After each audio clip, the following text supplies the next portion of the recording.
Welcome to the Just Josh podcast. Who the fuck is this guy? Hey, who the fuck are you? Huh? Who the fuck are you? This whole thing's a little weird. Never you fear, laddie buck.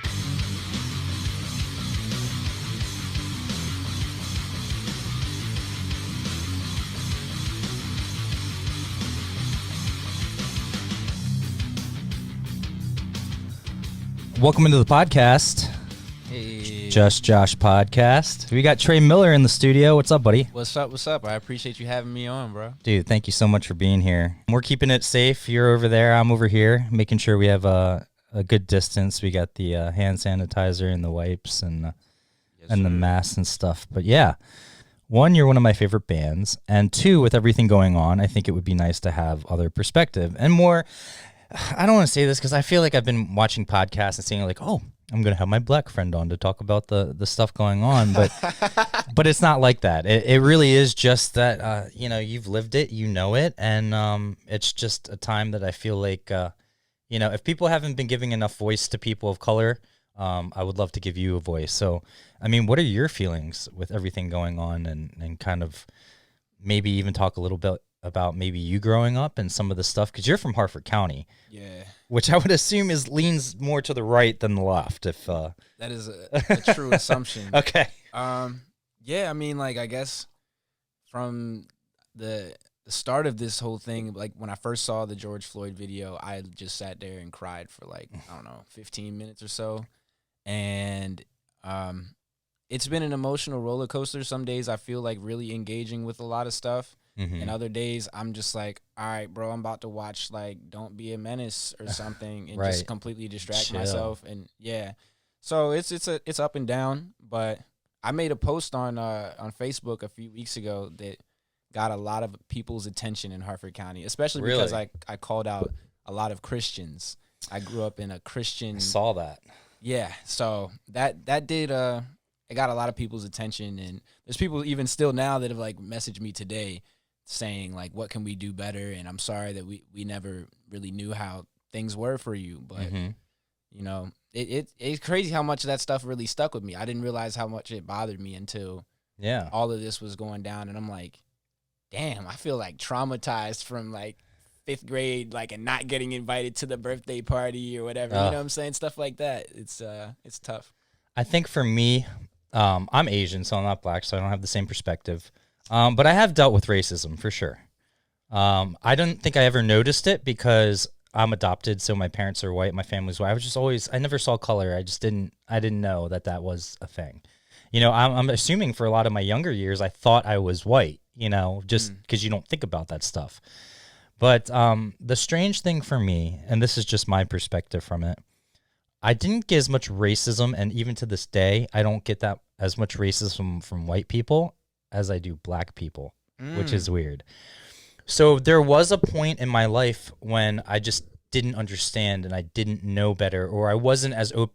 It wasn't I wasn't open-minded. It didn't click. Let's say that. It just didn't click for me how systemic it is, and that's what makes a difference. So because I used to get frustrated, I'm like, man, you know what? I support, everyone's rights to be equal. I support all my black friends. I've never seen color. Yet I only get called a chink by black people, or I only get, and I don't know if that's a history thing, like going back that Asian Americans were treated better than black Americans. So subconsciously, over decades of time, it just kind of that natural, not hate or disdain, but like unfairness. And maybe that's why I've always kind of gotten that. But then I realized, and especially with all this other stuff, is that when I'm driving, I've gotten pulled. Here's a story that I know that it's different, no matter how much I want to try and say that, and why all lives matter is such an ignorant thing to say. Mm-hmm. I'm driving in my Jeep. I got pulled over. I was smoking a joint, and I was just coming back from thing. I'm like, oh shit, because it happened so fast. And it was the cop's fault. He was pulled over on the side of the road. My friend Danny was with me, and he's parked like at an angle so he can protect himself when he walks up. Right. But he was sticking halfway out into the road. He wasn't like over, and there was plenty of room on the side. He was like, so when he was right on the line. So when he swung his door open, it actually swung out into the middle of the thing at the last second. I swerved and I almost hit him. He had to like jump back into his cop car. And I kept going because I'm thinking, I'm not speeding. You opened your dumbass door. You know, I didn't do anything wrong. So I'm just going to keep going. All of a sudden, whoop, whoop. The guy just leaves the guy. And then it's funny because the guy that was pulled over, he goes speeding by and he's like, thank you. Because the cop just came after me and left him, didn't even finish the thing. So, oh my gosh, I had to join. It happened so quickly. I froze, and Danny's freaking out, and I'm freaking out because I can't throw it out the window. The guy's got his brights on me, you know. I can't put it out per se, so I just throw it behind me, and it bounces off something and then lands right next to me. Wow. Smoke billowing up. The guy comes up to the side. He's like, license and registration, does all this stuff. As weed smoke is like billowing up right next to me, clear as day, you can smell it and everything. And he's having a normal conversation with me. He's like, but he's freaking out because I literally almost killed him. Yeah. I almost killed the guy. See, hold up. This might be why you got I don't even know what the outcome is yet, but that might be why you got the outcome that you got. Yeah. Well, I got you damn near took the man out. Right. Well, so that's why you would think I'd be in handcuffs. If I was black, I'd be in handcuffs because that's another point, that's my point. Yeah, that's my point of this whole story is that if I was black, this story would have been gone away. Oh my goodness. Way different, way different road than what it actually ended up doing. So he's freaking out because I almost killed him. He runs back there. He's like, and he literally says this to me. He goes, "You look like a nice man. What are you, a fireman or something like that? You know, you look like you have a solid head on your shoulders, man. You need to watch out what you're doing."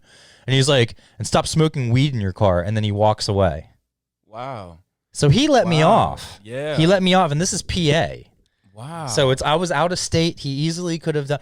Bro. Sometimes they call it Pennsyltucky up that way. Yeah. And so if I was black, he's not walking away saying, "Don't smoke weed in your car." No. He's saying he probably already had his taser or his gun out pointed at me, you know? Every time I've been pulled over, I think I've been pulled over maybe like 5 times. Mm-hmm. I didn't really know what I even did. I know. It was like, all right, so one time, I guess I'm going like 5 over. I figure everybody goes 5 over. So I'm like, what in the world is up? And then he's like, you're going 5 over. And I'm like, yeah. And he was like, but then the second question he asks is, so where you coming from? Where you headed to? And I'm like, why is any of that even relevant, bro? But like, then I started realizing that's a pattern. They always ask where I'm coming from, where I'm going. Like, it's just, I don't know why they need to feel like they can ask extra information. And I got rolled up on one time with my boy Ronnie in Denny's. I'm just eating pancakes and the cop just comes think you guys, I think that's because of Ronnie, because he's a sketchy looking motherfucker. So, no, I'm just kidding. But yeah, dude. Yeah. I'm just having, a little, what is it, a grand slam? Yeah. Can't I just have a breakfast in peace? Exactly. And this cop just comes up to me and he's like, let me see your ID. And doesn't even explain, like, I have no other context at this point. And I'm like, what? He's like, you fit the description. I got a call. Let me see your ID. Mm-hmm. And I'm like, at this time, I think I was 18. So I was just like, look, dude, just take it. So I just gave it to him. Just take it. I'm just trying to finish these pancakes, right? And then that just happens. And then he looks and he's like, all right, well, seems you're not who we're looking for. And I just sit back down like, this is normal. And like, I just cannot believe, like, I don't even know how I would handle the situation now, I guess, when I think about it. I probably would do the same thing just because I just want to get back to eating my pancakes. And if I show them, just get out my face. Just get out my face. I do think on one hand, what sucks is because I see both sides of things, not both sides of the race issue, but I mean, as far as, like, they say there's good cops and bad, but the difference between, and they say that with, black people in the sense of, well, not all black people are trying to rob me, right? But I do notice that, like, when I get pulled over or something happens to me, the first thing I say is yes, sir, no, sir. I stay still when I hand my shit. Yep. I've been with my black friends who just start raging out. And I'm like, bro, you lawyer up. I lawyer up. I had a cop pull me over. I knew he was doing it. I knew he was breaking the law when he pulled me over. And in my head, I was pretty fucking upset. But I waited because I knew I didn't do anything wrong. And I went into court and the judge looked at the guy and was like, you might need to go back and read your cop handbook, and you should actually be fired for this because you had no reason to pull him over and all this other shit. Wow. And then he's like, you tried to give him, You tried to give him, you gave him a sobriety test, which he passed perfectly, and then you still cuffed him. You made him walk the line on a 45-degree incline on a ramp. You know, like this guy was out. But anyway, I guess what it comes down to, though, is to me, it's very simple, is that we're all human beings and we need to be treated. Everyone needs to treat everyone the same. I know social media has a lot to do with a lot of this, you know, sudden boldism of everyone being able to speak their mind. And there's a big difference between, you know, Second Amendment rights, or I mean, not Second Amendment, First Amendment rights, freedom of speech, and being a fucking asshole and being a decent human being. Roger Goodell and his statement. No sense. Did you see his half-ass statement? I don't even care to see it. Because I already know how he moves. I know how he feels. He's the worst. He is the worst. He, No I love integrity. football, but I fucking hate Goodell. I feel it. He's just a dick. Dude. That's why I watch more college, to be real. But college is messed up too. But at least now the players can sign like deals, like endorsement deals. So I feel better about it still. I feel good. And, you know, we're talking about systemic racism, so I won't get too much into this as far as, but I was doing, I was doing research for my legal marijuana podcast episode. Wow. And it's funny because I originally got into it as a Big Pharma, as like how it's turned into Big Pharma so quickly. Mm-hmm. And Hassan Minaj, or I guess I think I said that right. I don't know. He always says it so quickly. I'm like, I can't pronounce it. Yeah, it's Hassan or something. I don't know.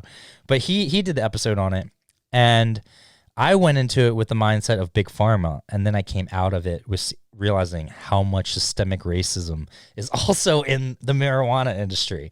I think 90% of dispensaries and farms that are owned by white men. So you have 10% that is not owned by a white man, and only 4% of that is owned by black men. Wow. Wow. And what they did is, back in the day, and a lot of the people that are Big Pharma that own these companies that are scooping up all these dispensaries and farms. What's his name? John Boehner. I don't know if you remember him. So John Boehner, about 5 or 6 years ago, was pushing for stricter laws for marijuana and stuff like that, and he was so against it. But what that is really is that's a form of slavery, in my opinion. And what they're doing is they're targeting black Americans, putting them in jail, and that's free labor all over marijuana. Yep. So that's why Boehner, back in the day, was against it, because that meant more money in his pocket because he's filling up the private industry and the prisons.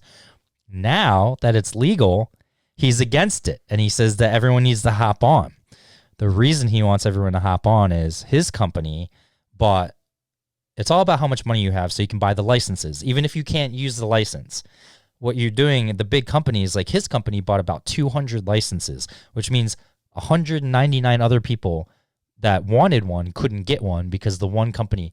Now there's still laws put in the state where he can't use them all. So it's not like he can open up a 40-acre farm. I think each license gives him the right to do like 1 acre or something like that, or a certain amount.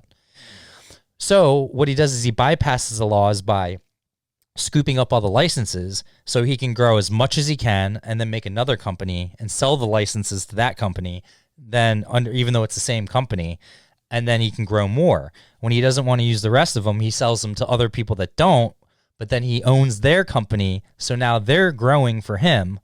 So John Boehner bought all these licenses, didn't use any of them, sold it to a company for over $1 billion. Wow.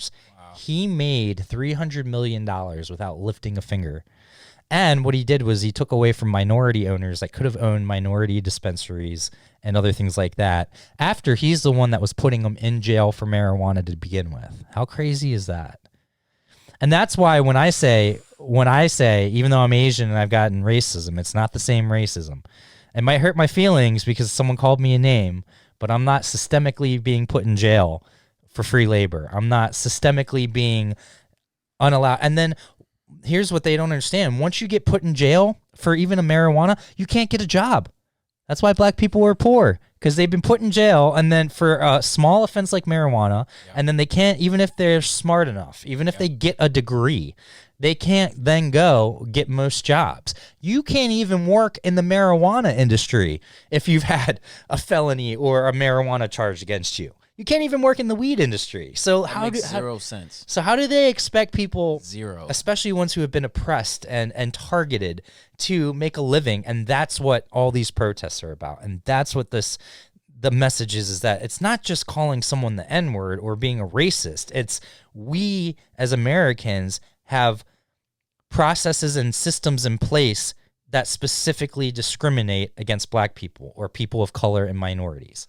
And that's what it is. And it's so frustrating. That's what it is. That's all. That's it. That's all. And it's what this country has done all throughout its history. I mean, I just was so upset one day. I did a rant on Instagram. I think you saw it. And I was basically just going off talking about redlining and such. Okay, yeah. And I remember and I'm that just now. like talking and like, y'all don't realize the things that the federal government helped facilitate, that they literally invented, like, and here are the effects of it. Right. We're not that far off of it. This stuff is 50, 60 years ago. I mean, it's not that long ago. My dad always says this. My dad is like, he's like, I was born in 63. So I was born here without, like, before the Civil Rights Act was passed. Mm-hmm. So we didn't have like any rights at the time I was born. Right. And he was like, think about this. Your older sister, who was born in 92, is 93. She is the first one in our family to have been born with all of her rights. It's crazy. That is fucking crazy, dude. And when you put it that way, it's such a mind-blowing statement. Like, she's like, what? She's 27. She's 27. And she was the first one in our family to be born with all the rights. That makes zero sense. It's And people try to act like this stuff is so gone and like it's buried. It's just no, and that's another thing. It's like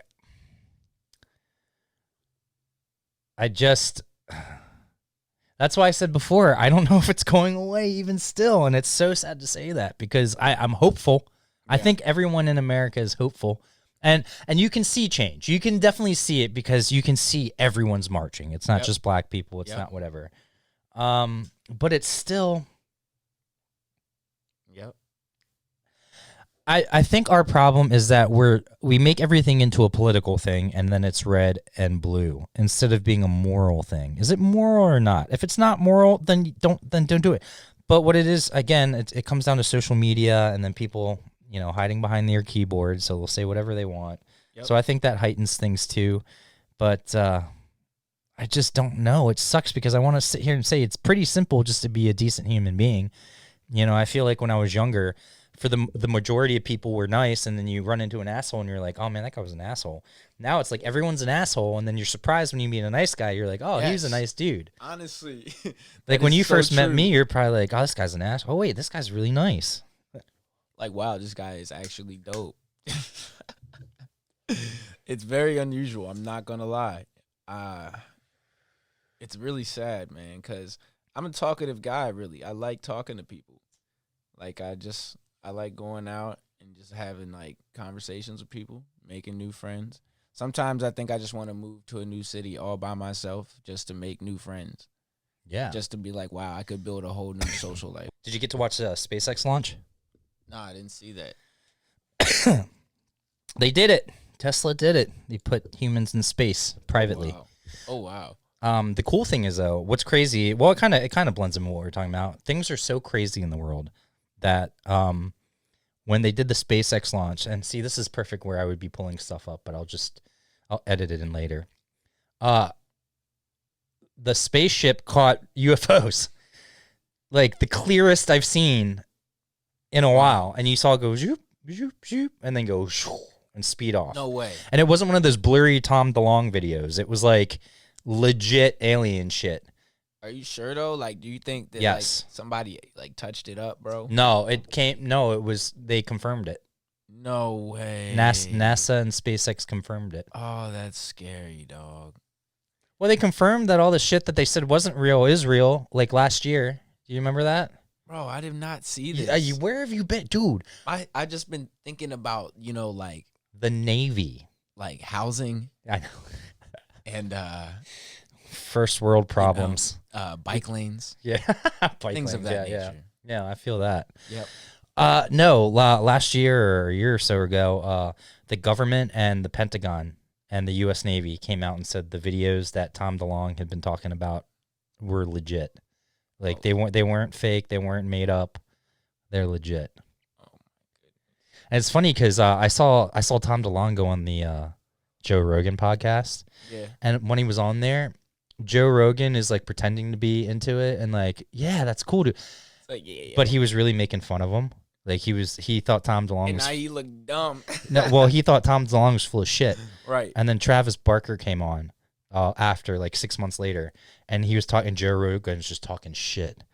He's like sitting there, Travis. He's like, yeah. Tom kept showing me all these videos. I'm like, bro, that's photoshopped. Like, it's not real. And he's getting all excited, and Travis is like sitting there, like, yeah, he's crazy, dude. And I'm like, really? The Pentagon just came out and said he was legit, and you guys are talking shit about him still. Like, no wonder he quit Blink. He's doing way better things than you guys ever will. You know what I mean? Facts. You know? That's facts. I was always a Tom guy, even when he left. I was still a Tom guy. It's not the same, man. They're not the same now, man. Like me and my boys. I like Alkaline Trio, but I just don't like him as Blink. I don't like Blink 183. I don't like That's what I'm what saying. they've become. I mean, me and my homies, we went to Virginia Beach, summer 16. We saw them. And it was like, all right. It just wasn't like, it was just all right. Yeah, Travis was good. Travis was awesome. he's sick. But he saved them, really. He made it like a good concert experience. Talk about your band. You guys have been going through some changes, but I know you're about to go up and record up north, right? Massachusetts or New Hampshire? Yeah, Massachusetts. We're gonna go up to, I think it's like West Brookfield. It's kind of like outside of Worcester, Worcestershire. something like that. Yeah. I don't know, but yeah, we're gonna go do that. It's gonna be 5-track EP. Yeah, it's gonna be lit. I don't know if I'm supposed to say too much yet, so that's all I'm gonna say. Can you say who you're working with or no? Is that all a secret? I think I'm gonna keep that one under wraps for now.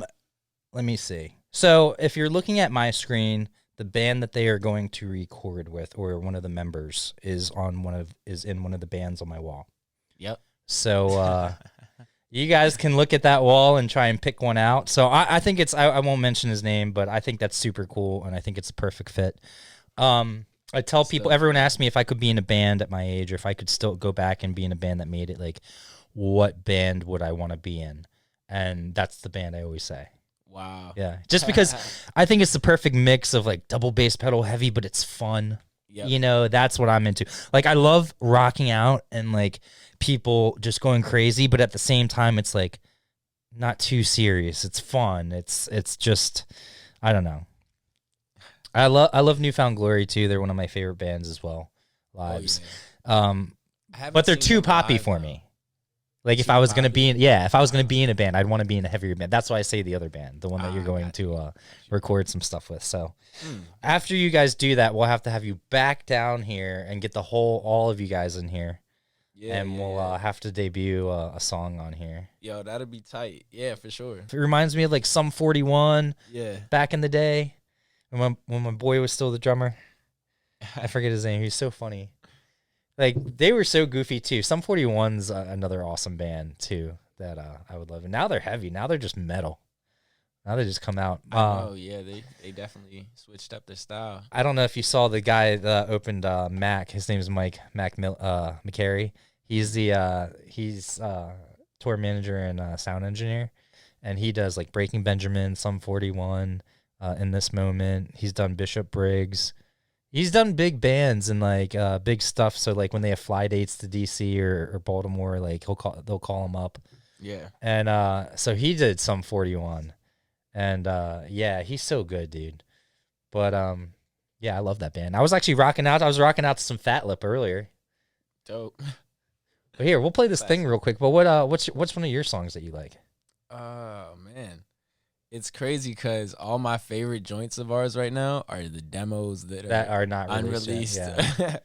Which I figured because see, when I first started the management company and I heard you guys and I was talking to Neil and stuff like that, I just thought you guys, I always thought I see where they're going and I see what they could be. You know, that's what I always thought I had a good eye for was I might look at someone and someone else might look at me and be like, oh, these guys are trash. But I look at them like, what can these guys be working with me 2 albums from now? Like, what are they going to be when we get together and we sit down and we say, this is who we are, this is what we want to do, and these are our goals. Let's figure out our options and go from there, you know? And I just think some bands don't even take it, like a lot of bands don't work out with me because they don't even get to that point where we can even sit down and actually like do the hard stuff. I think when you're signing with someone or working with someone new, it's going to be a process, you know, because to really help them out, I got to know everything you're doing financially. And it's not to take your money. It's to say, hey, this is where you can save money. This is where you should be spending your money. This is what you should be. And it's not even should be. I should say this is what you could be doing. So you want to go work with this producer? Okay, maybe we spend less on merch. We're not selling a ton of merch. Why do we have 10 different merch items? You know, pick 2 or 3 good ones, have them available, and let's work on the album and get that producer in, you know? And it obviously goes a lot deeper than that. I'm just giving very vague general examples, but yeah, man, I'm stoked for that. So, okay, what do you have released? Okay. Real quick, I want to hype this EP up real quick. Yeah, do your thing, I man. just want to say, let's like, talk about it's going to be like, I'm stoked. It's going to be different than the last one in a way, like kind of much different. I think it's going to I hope you go a little heavier. Not heavier, but you know, like the more the rock and, it's and gonna stuff. Be, yep, exactly. Less It's the going to emo. be I a like little the more emo. heavy, a little more groovy, a little, you know, hip hop, a little more R&B style vocals. Yeah, I just wanted to hype that up real quick. Yeah, dude, I know it's going to be good. You guys do good stuff. And what I was saying, and I got sidetracked because we smoked, was that, yeah, I saw what you guys were and how good you could be. And if you really just dug deep and started doing it, I don't make promises to bands and I never do anything like that. But I can tell you that if you guys really want it and you make smart decisions, I have no doubt in my mind that you can make it and make it quote unquote, you know what I mean? Like whatever you want it to be, you know what I mean? Yeah. And I'd love to be a part of it at some point. So, Yeah. but yeah, you guys are, and then you're also good people. You know, I Appreciate told that, you in brother. that text the other Likewise. day, I'm like, I want to surround myself with good people. So if that Appreciate means that. I'm not working with anyone because everyone's a douchebag, that's fine. But I want to work with good bands and good people. I want to have people that are good people that work hard for the bands that work for me and with me, you know, and I will be picky in that end. And if that means that I'd have to do a lot of the work myself, that's fine. I think people are afraid to do work. So they'll get a bunch of people to do little things, you know, it might take me longer, but I know it's getting done right and properly. And I don't have to take any steps back because I have people cutting corners. So, but I'd love to mentor and teach too. You know, I always felt like as a manager, or as like if I was a tour manager or something, like the big thing is being that backbone and like being the bad guy for the band if I have to. Like you should never have to worry about business stuff. Like if someone didn't give you the money, like you should just still pack up your shit at the end of the night, call me, say, bro, they're giving us a hard time. This is the contract, and they're only giving us this much. That's all you need to say. You hang up the phone, say, go get some sleep, and I got the rest. You know, and I'll make sure you get your money. Yeah. You know, and that's what, you know, that's what I try to do. But yeah, it comes down to good people because I won't say their name, obviously, but I work with this band who was super, super talented. It was one of the first bands I ever worked with, and they were just great rock band, and they had everything minus the drive and the ego and stuff like that to make it and be a good band. But you know, they fought a lot internally and did all this stuff, and it was like a babysitting job. And then I also had someone else who was like helping me out at the time, who was taking credit for a lot of stuff, and then also not just a good influence on people. And and he was going around saying he worked for the company and stuff. So I had to nip that in the butt real quick. But I mean, they broke up pretty much after we stopped working together, and it just sucks because I set him up with some good stuff. And I remember I set him up with the Florida Music Festival. Great festival, and it's a conference so they can network and meet other people. And like Taylor Swift got her start there. I think that was like one of the first big festivals she did. And I got him on there after the lineup was already out. Now the guy that was helping me out, I'm pretty sure he tried to take credit for it and told the band that he hooked it up, which was kind of shitty of him. But so I reach out to the booking, whoever's doing the booking, and I just say, look, I got this great band. They're from Florida, so they're local. Here's their music, and I sent them EPK I made of them on our website. So it had like their music. Like I think when you came in, did I make you guys one just to show you? Yeah, you did. Yeah, it's just nice and professional, quick. One link, you send it to them in an email. They'll more likely click the link and look at that real quick, as opposed to giving us some sap story and how much you love music and all that shit, you know.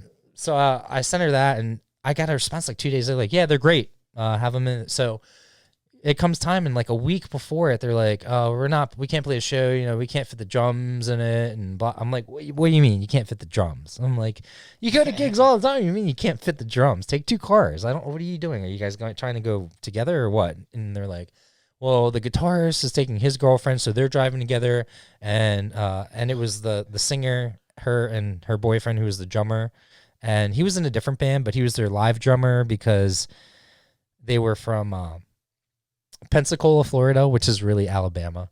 So it's Wow. So it's hard to find, you know, good quality musicians. That was their excuse to me, but who knows? But they kept fighting because, you know, her and the boyfriend were gang up on the guitarist. But I really signed the guitarist and the lead singer as a duo. Right. And I was like, we can get, you know, we'll hire touring musicians, but you guys worry about the music and that, and then we'll pay people less and we can invest more in the band. Right. As a whole, you know? And so that became an issue because he went out, I'm like, guys, this isn't a vacation. You know, this is a big opportunity. There's a lot of labels that I've been reaching out to that are going to be there as well, giving conferences, other bands that you can network with in the area, in the Florida area, you know. So I know you're in Pensacola, but maybe you might find some people that are within an hour and a half of you, which is still a doable show, you know. Right. So For sure. They said they couldn't fit the drums in the car, and I was just like, I gave him 3 options. Or I told the one guy to give him 3 options, and I said, here's our options. I'll cancel my flight and I'll drive down in my Jeep. Go ahead. How were they playing shows before if they couldn't get the drum? They were just always they were using a taking house set or something. Yeah, they were taking separate cars or something. I don't know, but they just said together they couldn't fit the drums with their stuff. It was an excuse. Let's put it that way. It was a lame excuse that at that point I think they were pretty much done as a band because they were fighting so much. Got you. So, you know, they're trying. So them saying they couldn't fit the drums, don't take that literal or take it with a grain of salt in the sense of that's when I knew I was done with them. Yeah. Before I even tried to give them that just shows me you're lazy. And if you're willing not to just to be upfront with me and just say, you know what, man, this isn't working out. We're not getting along as a band, and at this point, we shouldn't. There's no point to pay you if we're not even going to be able to take opportunity. Like, if you get set up with a great opportunity and you just lazily say no, I don't want to play the show anymore, because that makes me look bad. See, that's what I don't think bands understand. Right. So they always like, oh, can I play for this here. band or can we open for this band? I'm like, yeah, I could set that up for you, but I'm not going to unless you show me that you earn it, because then that's my name on the line. I want to know that you're going to go into that show professional, show up on time, but not too early, meaning on time when you're supposed to be, which might even be an hour before you have to play, but get up there fast as shit, do your thing quickly, be professional, be polite, stay out of their way, you know, do your thing, smile, and do your thing. That's how you're going to get opportunities on tour, not from me hooking you up. It's from you being professional. And, you know, yes, I will expand your network and I will book you shows and I will do that. But how we get those shows and how we get with a good booking agent that will be able to book you guys full time and let me fill in the other stuff, and then me work on expanding your brand and helping you with the finances so you have the money to do the things you want to do in those directions. You know, but that stems from you as a band. you know? And and I've been burned in the past. Been burned a lot because I do like to work with new or independent bands because I think that's when it's the hardest. And that's when, you know, I could hop on with a bigger band and then just, you know, it'd be smooth sailing to a degree and I could, you know, keep growing them, but we'd have the resources and ability to do the things we want. Yep. That's why I do that. I want to be with the band for the next 10 years. I want to be with them for their whole career. You know, that means more to me than having 5 different bands that's making me $100,000 each a year. You know, I could give 2 shits about that. It's about the growth.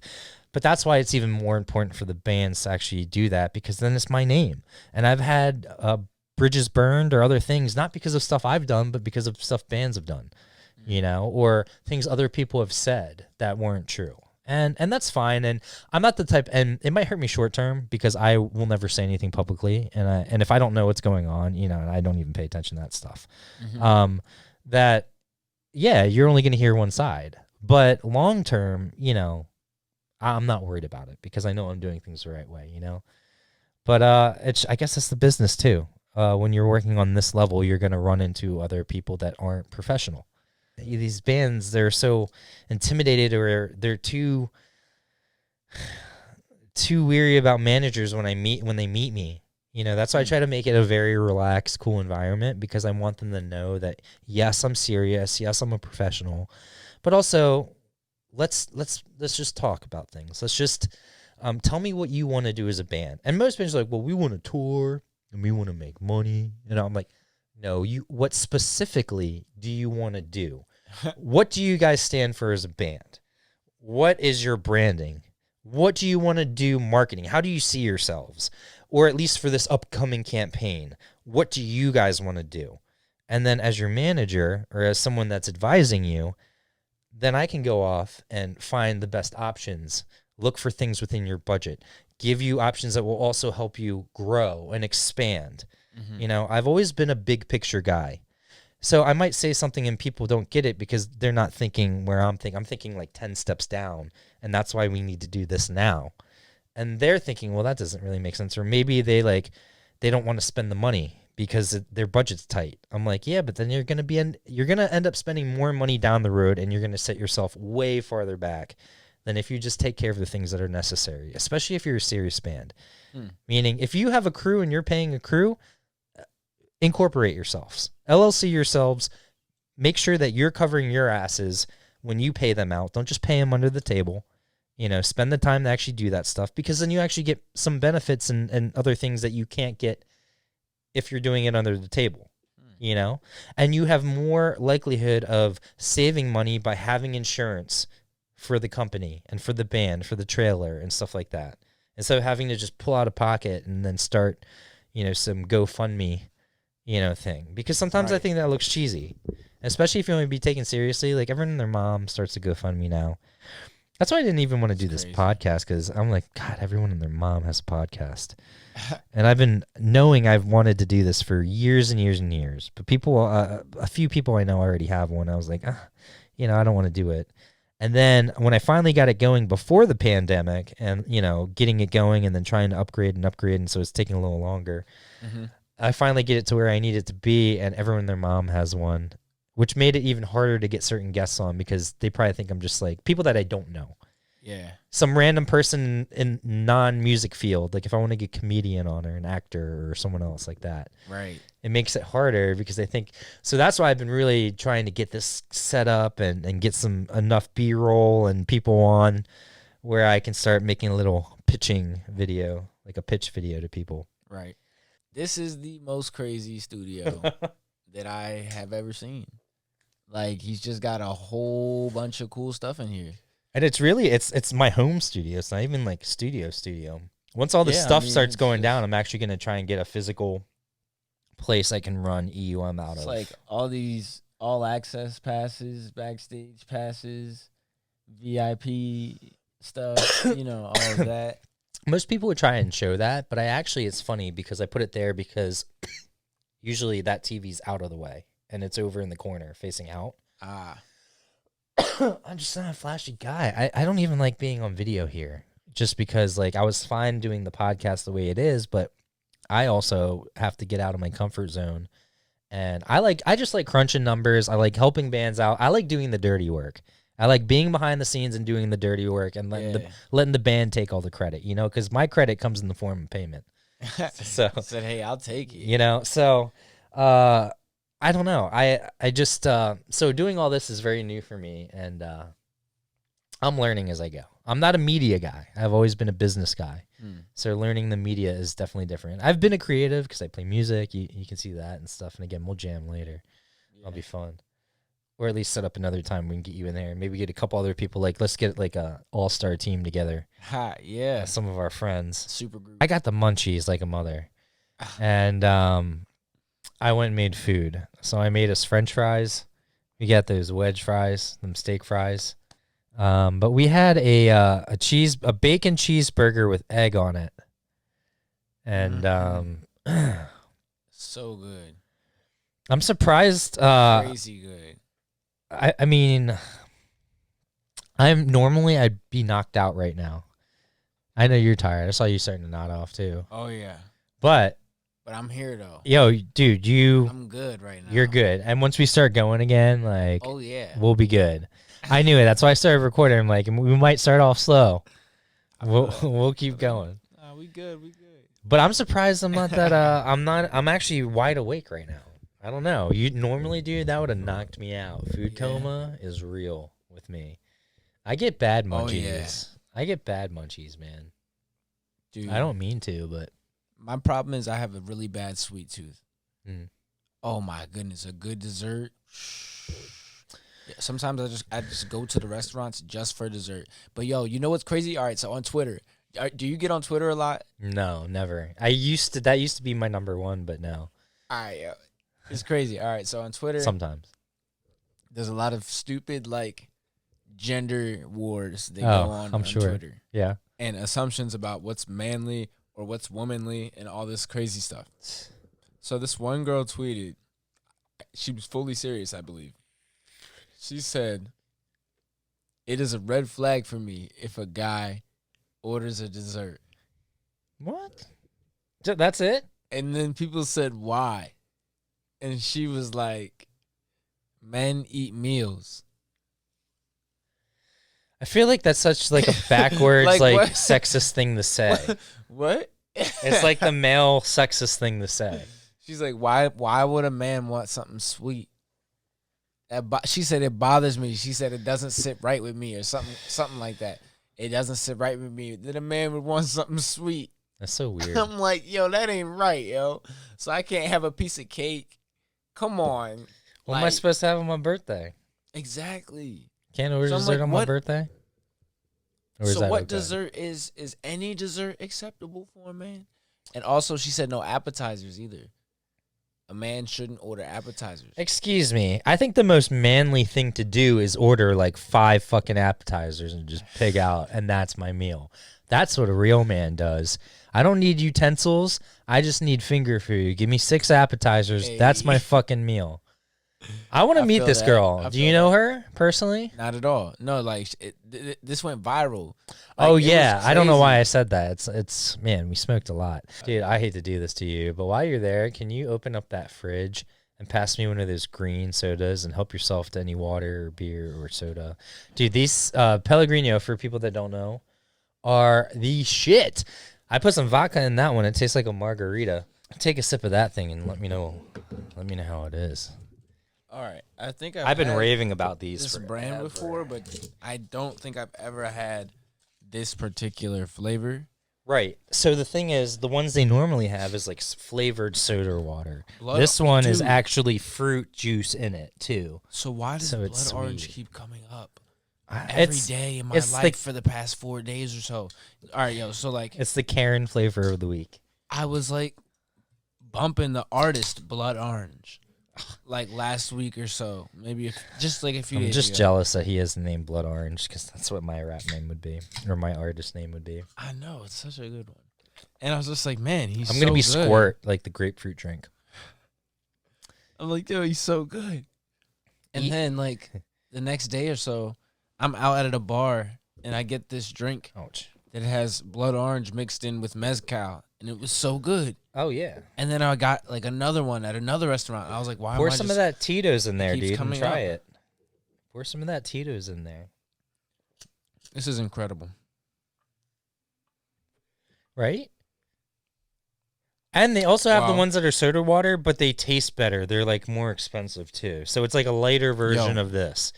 I'm telling you, that's legit. This is A1 right here. I'm trying to get as much promotion for all these different products and companies that I like and that have hooked me up. Where's the cameras at? This one, the camera right here? That's the camera there. And mine's right here. San Pellegrino. Aranciata Rosa. Stand for something. Stand for something. Sip blood orange or I don't know. What does it say? They always put the Italian names on there. Aranciata Rosa. This is some college shit putting the roach in your bowl. I see B-Real doing his thing.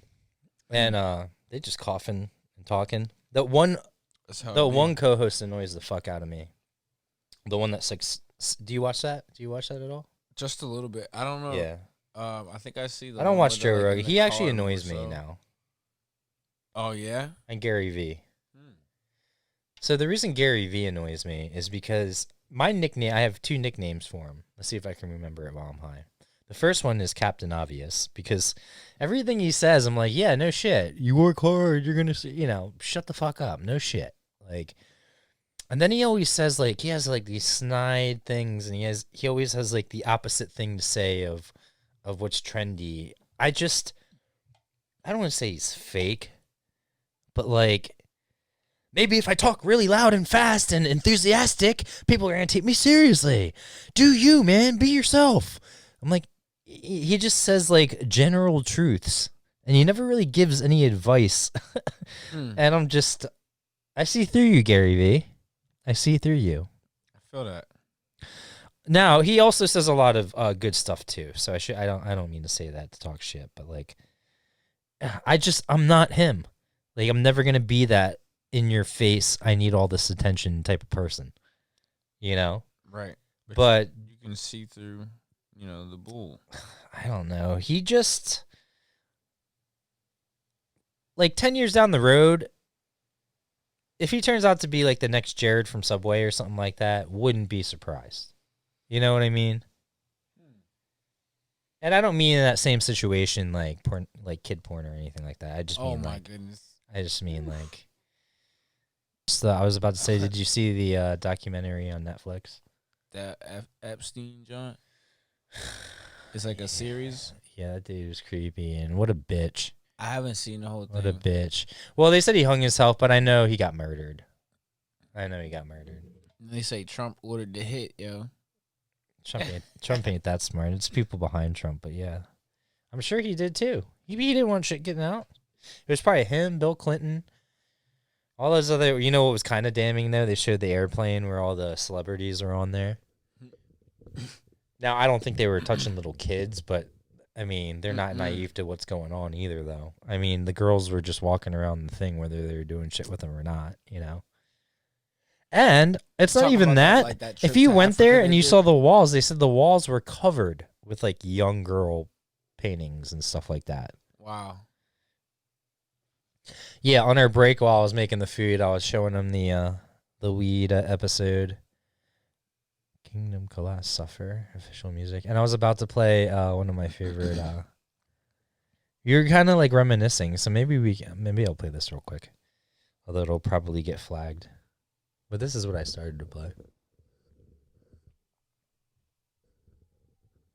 Oh, yeah, I never told you what song I like. It's Be Honest.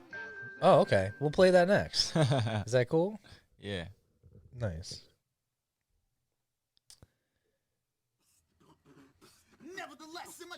Dude, that was the tangent. Like, we went off of that. It's so funny. The Asian guy behind the counter. Oh, he's spitting. Yeah. What was his name? Something J or the original drummer? Steve-O. I feel like a bad Sum 41 fan that I don't remember. Steve Jocks. Was that who it was? I don't know. You know more than I do. This was just a good one though. Like I like this one. This was like my youth. I love like Sum 41, Blink, MXPX, Goldfinger, like this type of music.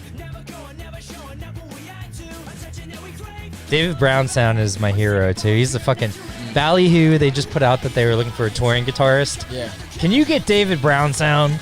You guys should get David Brown sound. I'm gonna post that on Howie's post later just to. It could go down. I was surprised he put it on. Go down with Brown sound. Yeah, no, Brown sound's a sick guitarist. I forgot that was loud as shit. I'm gonna post on Howie's post later, just tricking around like, yo, you should get Brown sound on there. He's the fucking shit. He's everything they're looking for. Throw a Hawaiian shirt on him.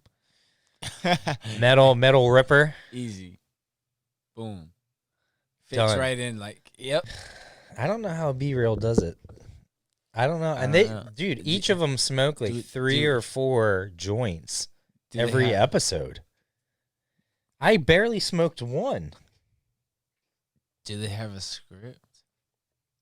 They probably have a producer and topics. No, but at least look, all they have to do is show up, look over the topics. I mean, I know they come up with their own stuff, but to be organized, they have people that can organize all their thoughts and do other things. And you know, Joe Rogan has his producer and stuff. I just need one. I just need one person that's down. I will pay you handsomely. You just need to put in the work. And when I mean handsomely, I mean coronavirus handsomely, but still, there you go. You know, but as soon as the shit's done, or you're looking for their jobs, and you put out a quality product that you can put on your resume on top of the money I'll pay you. The call is out there, people. You know, I mean, I've been trying. It's just hard to find. People always do it, and they start off well, and then they fade off because they don't realize how much it takes to actually put these on. Like, I had never done video editing. I have never done like audio engineering, and suddenly I had to learn how to hook everything up. Now I'm a plug and play guy. A lot. I'm a plug and play guy, so like, you know, I can do stuff, obviously, so I can put the mics together, and I figured stuff out pretty easily. Yeah. And I did do mechanical engineering for a while, so I do know certain things. But people are like, oh, well, can you fix my car? I'm like, that's not. I mean, I'm sure, yeah, but I'm not a mechanic. Like, even though I know mechanical engineering and I can do a lot of stuff, I've never worked on cars. So even though I'm sure I could figure stuff out and assume what things do, it's not the same. Like, I still need to learn how to do it. It's not that simple. Crazy, man. I know. Yo, I've been getting into fashion lately. Yeah? Tell me about it. I want to get like, I want to become a model and all this stuff. I would love to model. Oh, you could do get that. Sponsored by somebody. You could do that. I'll help you out with that. Can I be your manager? Or I guess I could be your agent. That could or work. Need to be your agent. I'll be separate. That could work. Actually, shit, man, you need to just start modeling some of my shit. Yeah, and I do actually need someone, and I would love actually you'd be perfect for it to wear some of the stuff that I can put, because I don't need like modeling shots. I will use you as a model too, but I just want like the actual shirt shots. You know how they have the one that displays, it's a product shot. Yeah. Then I also want you doing like an action shot, or like I can't believe I just went like this for some reason. Or like that'd be cool if like you're wearing them with my dogs outside or like someplace or something too. Right. You big bad pitbull. Doing something. You know what? Fuck it. I'm gonna turn this around. Coda Bear. Hello. Oh, hello. People are gonna hear my dog voice, and it's embarrassing, like everyone's dog voice is. Hey man, you're keeping it real on here. You're being yourself. That's true. That's what the people want. Well, that's when I remember. That's why I said Just Josh podcast, because I'm like, it's just me. This is just me. It's not. And yes, I want this to be a professional thing. I would love to have it get to a point where people were actually entertained by it. You know, right now, anyone listening is probably just my friend, or people that know me through the industry or whatever, or through my lifetime. But potentially, yeah, we'll see. But I would love to host and do stuff like that. But again, the reason I'm not where I'm I want to be, is because you have to do everything yourself. And so you can't just concentrate on hosting and having the topics all ready. And somewhat like now I'm advancing with people. I'm trying to work around their schedules. And you have to reach out to like 10 different people because you don't know how many are going to not have time right now or whatever. So you Gotta always have to cast have a wide backups. net. Yeah. I just want to have enough that I always have a crop. I try to do one a week if possible. As far as, and I already have like, I would say I have 6 or 7 already recorded that I just need to edit and then put out. So if I do one a week and I already have 6 ready to go in the sense of not edited, but like as a backup and ready to go so I can release them as I go. Because I've been doing them out of order. Like yours, like tonight, if it was more polished, I probably would have released it like tomorrow. Like edited it today. And that's not on you. That's on me. It's because I'm so fucking high right now. That's why I wouldn't do it. Well, we're gonna edit out. We're gonna edit. I mean, it'll still look nice, but still. But yeah. And I still want to smoke more. I'm about to light it up again. Hey man, Let's see. What were we smoking? might as well We were go all smoking. the way. I mean, like, why only do it halfway, man? It doesn't even make sense. No. Gotta finish. That's what people respect, man. People respect finishers. I don't know what I'm ranting about. I'm just being silly. So. Well, that's cool. I'm gonna edit that into a song. I'm gonna slice it and then edit it into a dope ass song. Hey man, I like it. I can dig it. You a Ravens fan or not? You like football? Completely opposite. I'm a Steelers. Pittsburgh I knew Steelers that. fan. You know what? I knew that. I saw you in the jersey. Yeah, I almost accidentally spilled vodka cranberry around it. I was thinking about. I love the this. Steelers. It's the best rivalry in football, or it was at least. It Yeah, still is to I think me, it's but still one of the best games. Like it's always yeah. a close one because even Oh, last yeah. year they played and it was close that first game. It went to overtime. First I game. just don't trust the Ravens on the easy games.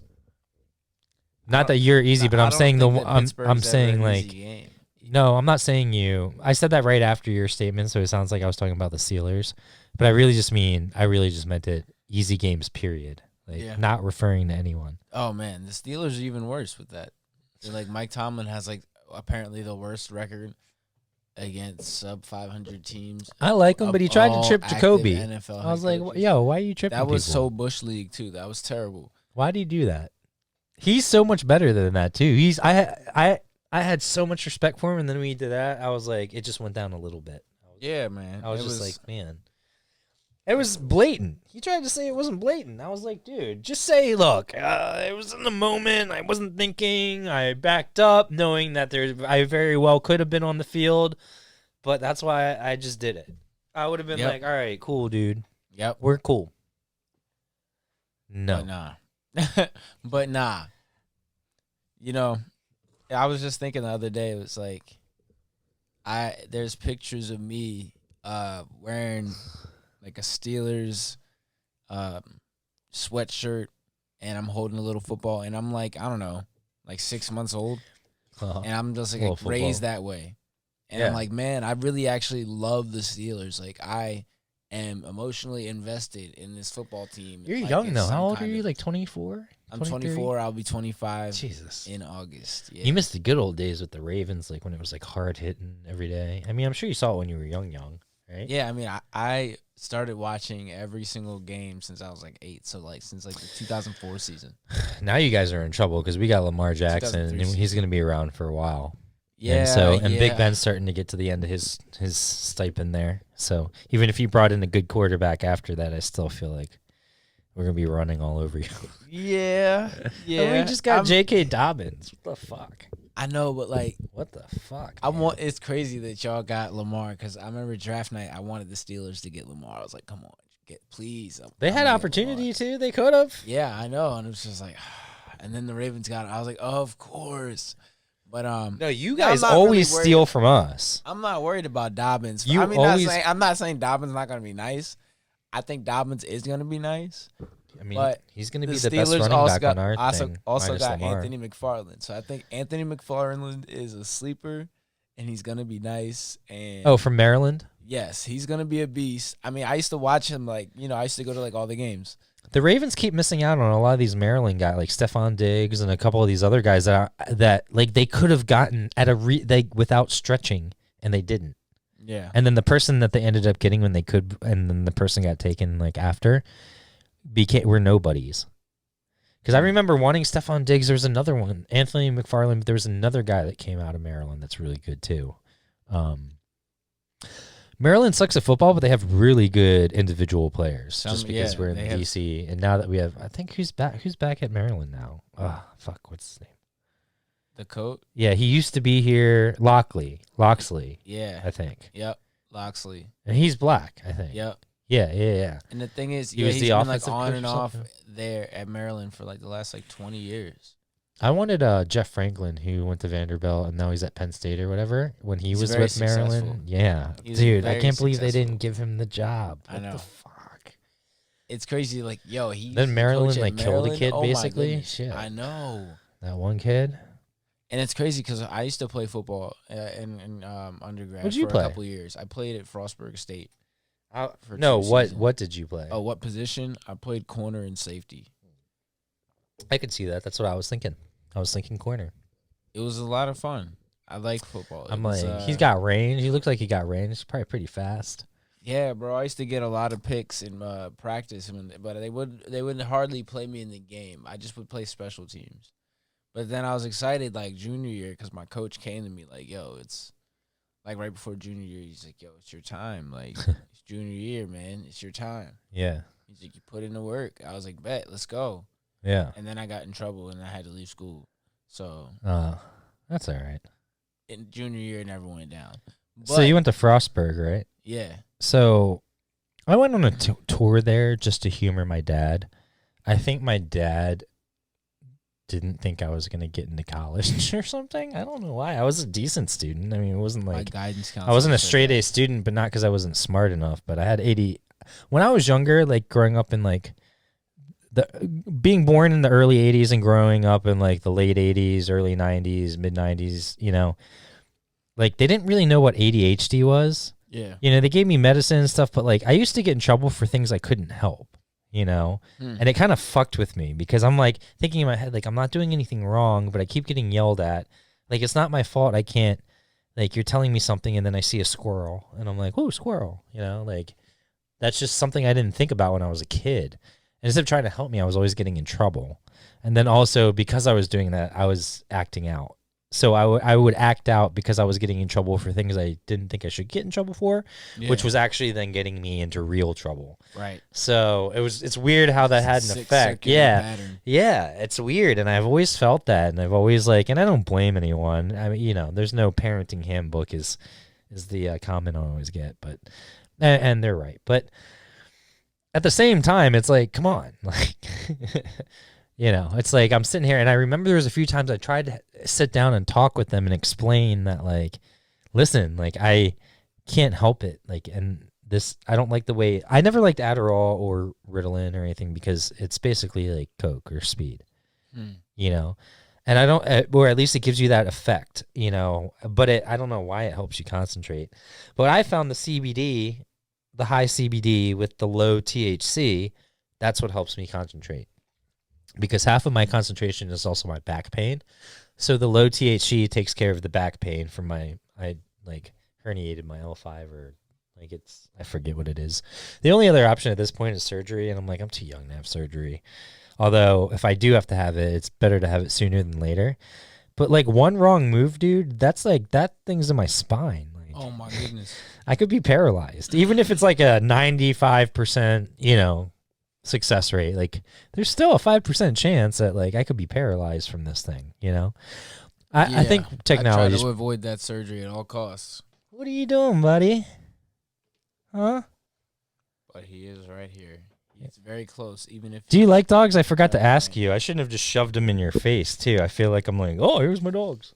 No, I do like dogs. There's a dog at my house. His name is Edison. He Like is an Thomas or no? Australian Shepherd. And You're yeah. very human. he's So nice. we were hotboxing it earlier, and Coda comes in, and holy crap, dude, he was super stoned. Stony baloney. was super like jovial and mellow, just like mellow. Yeah, I think mellow's a good word. So that UFO you got right there in front of you, Smoke is Focus. Thank you to those guys. Sam at Smoke is Focus. Legit. Crazy. Press that button on the front without fucking it up. Can you do that? Press the Try it. button on Yeah, the just front. the white button. I mean, you got to hold the whole thing, but yeah, just don't move it. Oh, that was scary. Isn't it? That's scary as fuck. Yeah, that's legit. You can get it. Just put it straight in the middle of the thing and wait for it to like float where you can feel it. You gotta be right in the middle and you'll feel it. Yeah, son, look at that. Sick, huh? Yeah. Yeah, that's dope. That is space flower. Oh, I gotta, like, spin it. Space flower. That's crazy dope. I like that. And then there's me next to it giving the finger. Little mini me. Is that you? Yeah. Got my Tropadelic hoodie on. Oh my goodness. It's me, dude. Oh my goodness. So we've become dumber and smarter. You know, there's no Yep. common sense, but we can fucking build a computer. Yep. But we're out there screaming all lives matter and stuff. Yo, Fucking idiots. crazy. I don't understand how people still say that.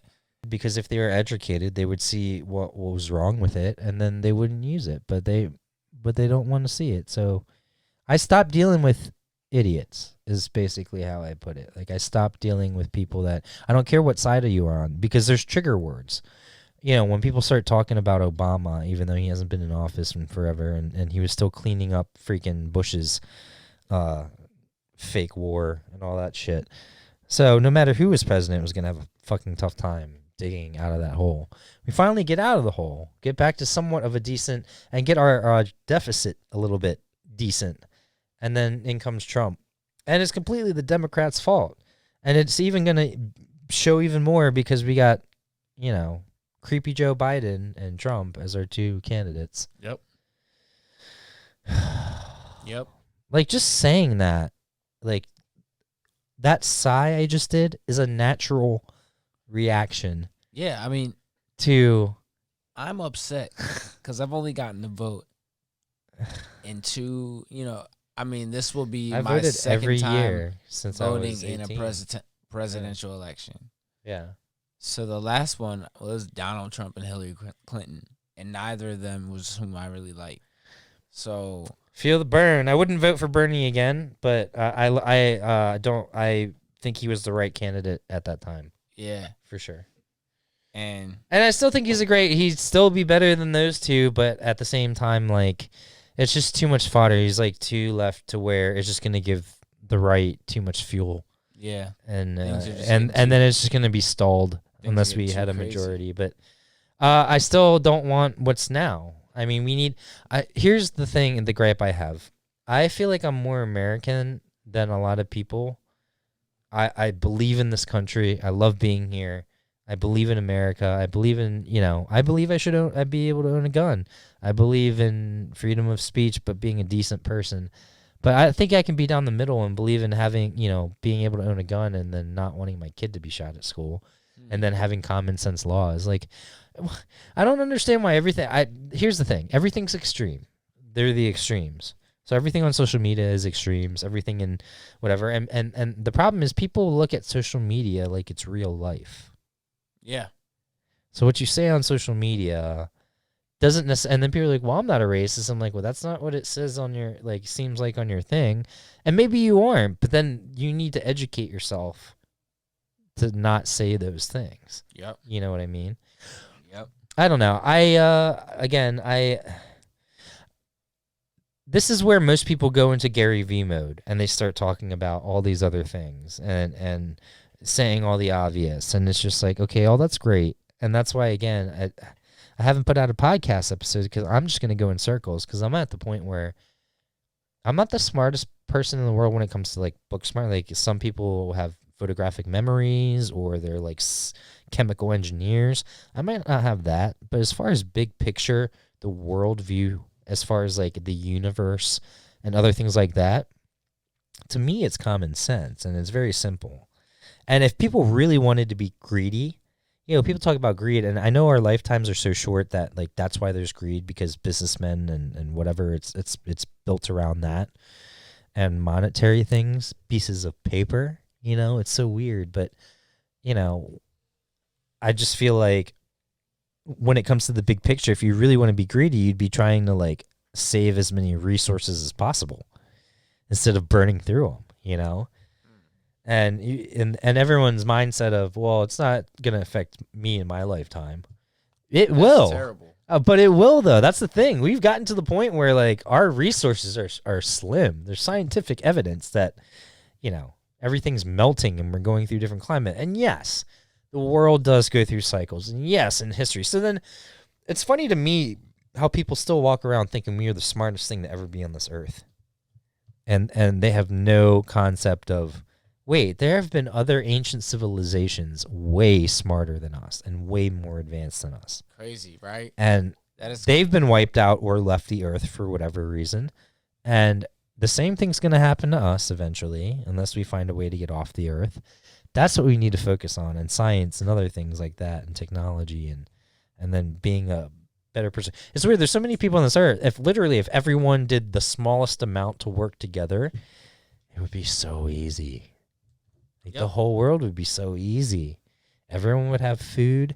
And that's when people are like, that's socialism. No, you still need to work for your shit. Like, to me, here's, that's why I say I'm down the middle. Here's something. I agree with people that say if you're on welfare, you should be drug tested. I think that's 100%. If I need to be drug tested for jobs and you're getting free money and food stamps and stuff because you claim that you can't get a job, then yeah, you need to fucking take a drug test. I want to know that you're trying to actually do some shit. Now, it goes back to what we were talking about. A lot of it has to do with systemic racism and stuff like that. So a lot of these people that are on food stamps got in that position because they didn't have the same opportunities as other people. Not saying, I know a lot of people that have done heroin and other things like that. And that's never, I smoke weed and drink alcohol. It depends what it is, though. Like, I feel like if it's just some weed, Of course, but I'm saying, like, I have certain people that say this is what I hate, and there's going to be some people that don't like this opinion, but it's my opinion. So I certainly agree that by definition, alcoholism or being a heroin addict or a drug addict is a disease. Once it gets to a certain point where you cannot control it, by definition, that is what a disease is, right? But to me, I don't consider it a disease, because the person still made the choice the first time, even though they knew it was bad for them, even though there was a good chance that they were going to get addicted, and they still made the choice to do it. So I don't feel sorry for people like that, because now I wish them the best, and I want them to, and I'm so glad that you've gotten over it. Like, if you're a recovering addict and you're doing well, I can't be more happy for you. But I also don't, I hate when people pass off blame and try to act like it was some uncontrollable coronavirus that suddenly hit them. No, motherfucker, you injected yourself 12 times with heroin. And then once you became addicted, you try to call it a disease and act like it was something you couldn't have prevented in the first place. If you don't ever do heroin, then you can never be addicted. Now, again, the thing is that sometimes they're getting addicted through these doctors, though, right? No, I agree. I'm just talking about real drug addicts, not someone that was taken advantage of by a doctor, or even sometimes like athletes will become, right, and wrestlers will become addicted to prescription pills because of their injuries, and because that's another thing I have a gripe with, is these shady fucking doctors, which is everywhere. Right. Even my general practitioner, I don't even know if he really knows what he's doing or even cares about my health. Like, every time I go in there, just because I don't breathe, just because he doesn't hear anything when I breathe and I cough fine, it's like, I could still have cancer, man. It's not like you have an x-ray eyes, Like,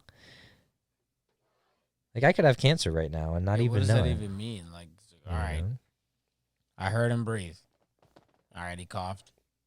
I think that's Sounds just like an a cough. excuse to touch my balls. All right, there we go. You know, he's like cough. He doesn't have a hernia. We're good. All right.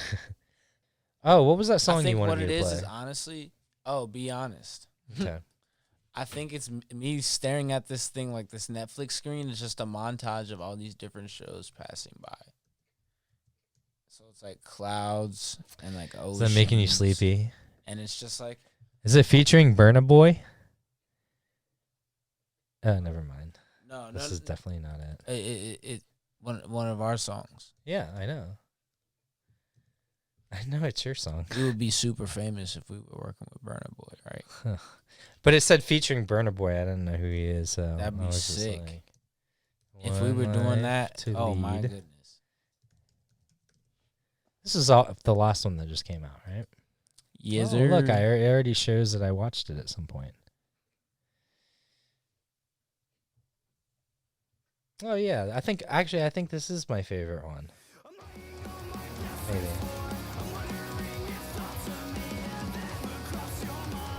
I'll tell you a funny story after I play a little bit of this.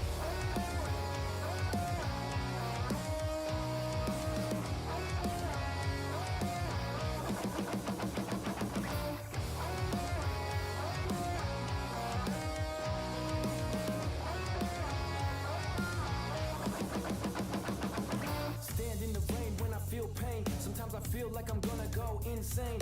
Stand what I'm saying in my own brain. I'm wet and overcame. In my feels for real, but I can't feel a thing. She said, here's the deal, it's just a little flame. Man, I swear her mood changes more than rings. Man, I swear her mood changes more than rings.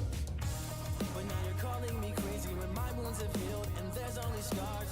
Late nights are becoming too hazy and I cannot see the moon or the stars. Rearranging roles, more authority. It ebbs and flows like the short of me, and that's why I stay gassed up. And maybe So yeah, when I first That's a jam. heard / saw like a video of you guys, I thought there was two singers because I thought there was a rapper and a singer.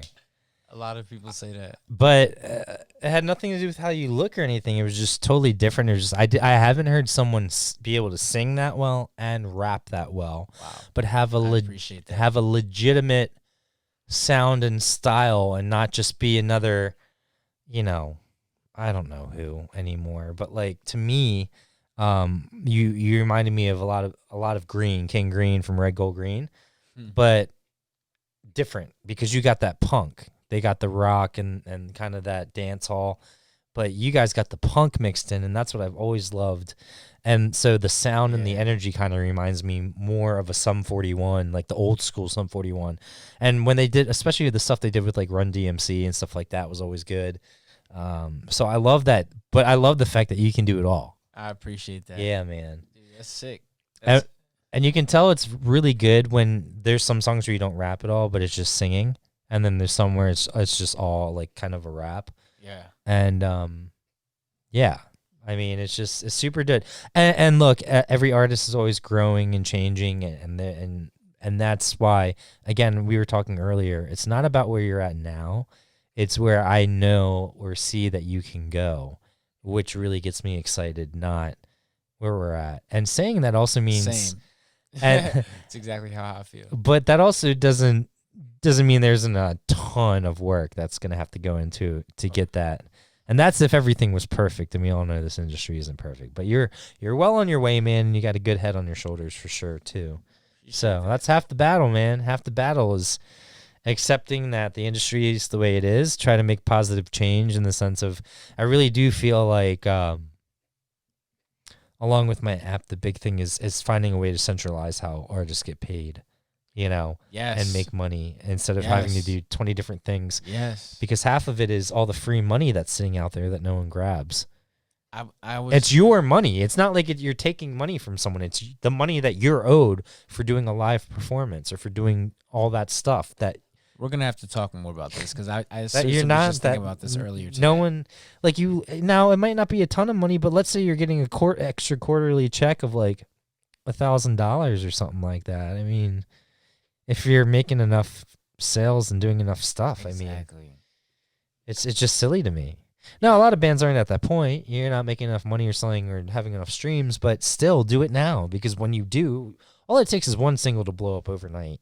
Now, not that that happens all the time, but I'm just saying, like, just what I'm saying is be prepared for anything. Yeah. So even if you're not at that thing, don't pretend that you're some big shot when you're not. But that doesn't mean you can't run your business professionally. And that's what I always tell them. I'm like, don't pretend on your social and media and do all the, the cheesy, generic stuff that's regurgitated online, because that's all I see these days. And if I didn't have the company, I wouldn't even have social media. And I'm slowly working my way towards not having it at all. But I did that for almost like a year and a half. But you also have to play the game. If you want to expand and do what's necessary to gain attention, you still need to play the game, which sucks. But that's why I want to hire someone to do it. So if you're out there and someone wants to do a good job with it, I'm all open to it. All right. Well, shit, dude. I don't want to keep you much longer. So is there anything that you want to rep for the band? And we're going to have you back in to do another episode because I feel like we can actually get more in depth and have a really moving and like not just moving, but just like a good conversation. Yeah, I feel that. Other than getting high and munching out and chilling. All this is the most fun for me because I actually got to be the most relaxed. Yeah. And sit here and chill and sometimes having fun is just what's important. Like I said in the beginning, sometimes there's times I'm ready to engage and be serious, and other times it's like, I just rather not today. And I guess today was one of those rather not days. Yeah, it's just a lot with again, like the medical. Maryland has some of the best weed.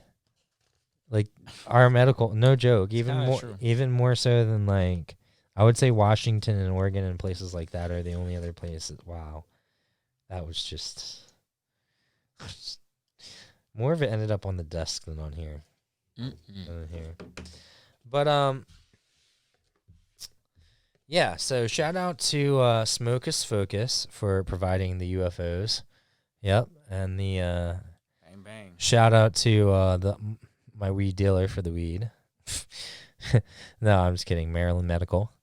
And thanks to Bones Coffee. Anyway, so here's to the awkward ending, dude. Drive safe, and we'll have you in soon. All right, bro.